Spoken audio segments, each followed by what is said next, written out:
जय मसीह की दोस्तों, प्रभु यीशु मसीह आप सभी को बहुत आशीष दे। प्रभु यीशु मसीह का वचन कहता है यिर्मयाह 30:17 में कि मैं तेरा इलाज करके तेरे घाव को चंगा करूंगा। आज हम आपको एक ऐसी बहन की गवाही दिखाने जा रहे हैं जिसे देखकर आप हैरान हो जाओगे तो कैसे उस बहन के शरीर में पूरे शरीर में फोड़े और फुंसी हो रहे थे, लेकिन प्रभु यीशु मसीह ने उन भयानक बीमारी से उन्हें चंगाई दी। आप उस गवाही को पूरा जरूर सुने, आप उस गवाही को देख सकते हैं।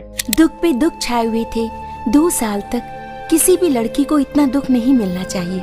अगर कोई और होता तो मुझ जैसी को अनाथ आश्रम भेज देता, लेकिन मेरे माँ बाप ने मेरी इतनी बुरी हालत होते हुए भी मुझे नहीं छोड़ा। यही एक कारण था कि मरना चाहते हुए भी मैंने अपने जीवन का अंत ना करने की सोची। मैंने पूरी तरह बिस्तर पकड़ लिया था।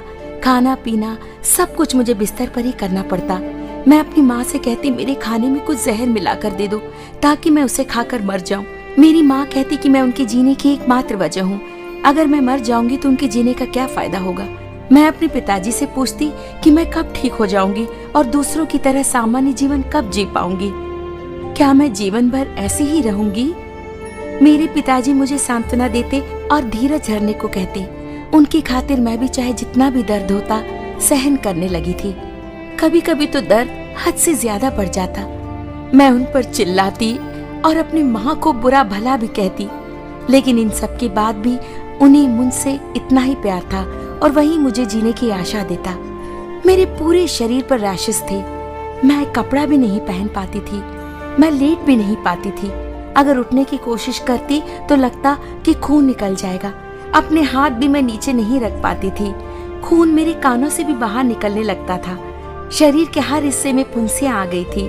मैं कुछ खा भी नहीं सकती थी, इसलिए तरल चीजें पीना शुरू कर दिया, लेकिन वो भी मुश्किल था क्योंकि मेरे मुंह मेरे जीभ में भी फुंसियां थी। पानी पीने में भी तकलीफ होती और सच में अपनी हालत पे बहुत खींच आती। अपने इस पृथ्वी पर होने पर भी मेरे मन में प्रश्न उठते और सोचती मैं बहुत अभागन हूँ। मेरे माता पिताजी डॉक्टर के पास ले जाते तो डॉक्टर मुझे छूने में भी कतराते। एक छड़ी से मुझे छूते तो जांच पड़ताल के बाद कहते कुछ भी कहा नहीं जा सकता। दवा देते लेकिन भरोसा नहीं देते थे। मैं बहुत देर बैठ भी नहीं सकती थी, लेकिन अब आराम से बैठ सकती हूँ और इसकी वजह है प्रभु यीशु की दया। आज इस तरह कपड़े पहन पा रही हूँ, वजह है हमारे परमेश्वर। 4 सालों से मैं कोई ढंग के कपड़े नहीं पहन पा रही थी। कभी कभी हताश होकर कोई पोशाक पहन भी लेती तो उसे उतारने में मेरी माँ को बड़ी परेशानी होती, क्योंकि कपड़ा शरीर से चिपक जाता और कपड़े निकालने वक्त चमड़ी भी उधड़ जाती। कभी कभी उन्हें कपड़े काटने पड़ते ताकि चमड़ी ना उधड़े। तब हमें किसी ने लव ऑफ जीसस मिनिस्ट्री के बारे में बताया, जो हर शनिवार को होती है। दूसरे दिन सुबह मुझे उठाकर मेरे माँ पिताजी मुझे गिरजाघर ले गए। भीड़ को देखकर मैं डर गई। उतनी भीड़ में मुझे बड़ा अजीब सा महसूस हो रहा था। लोग मेरे पास भी नहीं बैठते थे क्योंकि बदबू बहुत थी। मैंने अपने पिताजी से कहा कि मुझे वहां से ले जाएं, लेकिन उसी समय अंकल जवाहर सैमुअल जी का प्रचार सुना। कह रहे थे कि थोड़ी ही देर में हम प्रभु की आत्मा और उसका रक्त अपने में उतरते पाएंगे और हमें रोटी भी प्राप्त होगी। उस समय मुझे चमत्कारी आत्मा मुझ में प्रवेश कर रही है ऐसा लगा।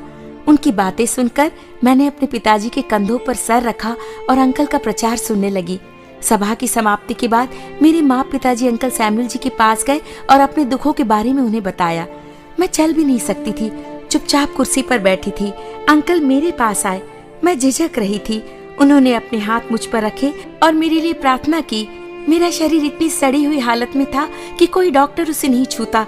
शरीर से बदबू आती, बहुत बुरी बदबू आती। शरीर से पीप और खून बाहर रिस रहा था। मुझसे अपनी ये हालत बर्दाश्त नहीं हो रही थी। अपने आप से मुझे घिन आ रही थी। 2 साल तक मैं ऐसी हालतों से गुजर रही थी। अंकल सैमुअल जरा सा भी नहीं झिझके। ये भी नहीं सोचा कि ये रोग कहीं उन्हें न लग जाए। उन्होंने परमेश्वर से प्रार्थना की और आशीष का तेल मेरे पूरे शरीर पर सिर से पांव तक मला। आज तक किसी को मेरे शरीर को छूने की भी हिम्मत नहीं हुई थी। आज इन्होंने पूरे शरीर पर तेल मला, प्रार्थना की। मेरे मन में विश्वास जागा और इसी विश्वास और खुशी के साथ मैं घर लौटी। 3 दिनों में ही चंगाई नजर आने लगी। न जाने कितने डॉक्टर के पास गई, न जाने कितनी दवाइयाँ खाई, लेकिन अब तक कोई फायदा नहीं हुआ था। लेकिन जब अंकल सैमुअल ने मुझे छुआ, मेरे लिए प्रार्थना की, तेल मेरे शरीर पर मला, तो 3 ही दिनों में मुझे चंगाई मिली। ये एक चमत्कार था। धीरे धीरे फुंसियाँ कम होने लगी, सारी खुरदुरी चमड़ी निकल गई, नवजात शिशु की चमड़ी मेरे शरीर पर आ गई। पिछले 2 सालों से मैंने आईना नहीं देखा था। चंगाई के बाद मैंने खुद को आईने में देखा। मेरी खुशी की सीमा नहीं थी। मैं बिस्तर पर खुशी के मारे इधर उधर लौटने लगी और प्रभु को धन्यवाद कहा। इतनी खुशी और शांति मुझे अब तक नहीं मिली थी। मैं खूब पढ़ूंगी और प्रभु की सेवकाई करूंगी। मैं कभी नहीं भुला पाऊंगी प्रभु के जैसा कि आपने वीडियो में देखा कैसे प्रभु यीशु मसीह ने इस लड़की को चंगाई दी और प्रभु यीशु मसीह का वचन कहता है कि यीशु मसीह कोड़े खाने से हम चंगे हो चुके हैं और आज आप बीमार हैं तो आप विश्वास कीजिए कि प्रभु यीशु मसीह आज आपको बीमारी से चंगाई देंगे और परमेश्वर आपकी परिस्थितियों को आज सचमुच बदलेंगे, क्योंकि हमारे परमेश्वर के लिए कोई काम कठिन नहीं है और विश्वास करने वाले के लिए सब कुछ हो सकता है। आप इस सामर्थ्य गवाही को एक व्यक्ति के साथ जरूर शेयर करें ताकि वह व्यक्ति आपके द्वारा चंगाई को प्राप्त कर सके और वह व्यक्ति आपके द्वारा यीशु मसीह को जान सके, क्योंकि हमारे प्रभु यीशु मसीह चाहता है कि कोई भी नाश ना हो लेकिन सब अनंत जीवन को प्राप्त करे। और आप हमारे इस YouTube चैनल को सब्सक्राइब कर ले। क्या पता एक प्रभु यीशु मसीह का वचन आपकी पूरी जिंदगी बदल दे। आप इस वीडियो को एक लाइक करें। प्रभु यीशु मसीह आप सभी को बहुत बहुत आशीष दे कि आपने यहाँ तक इस वीडियो को देखा है।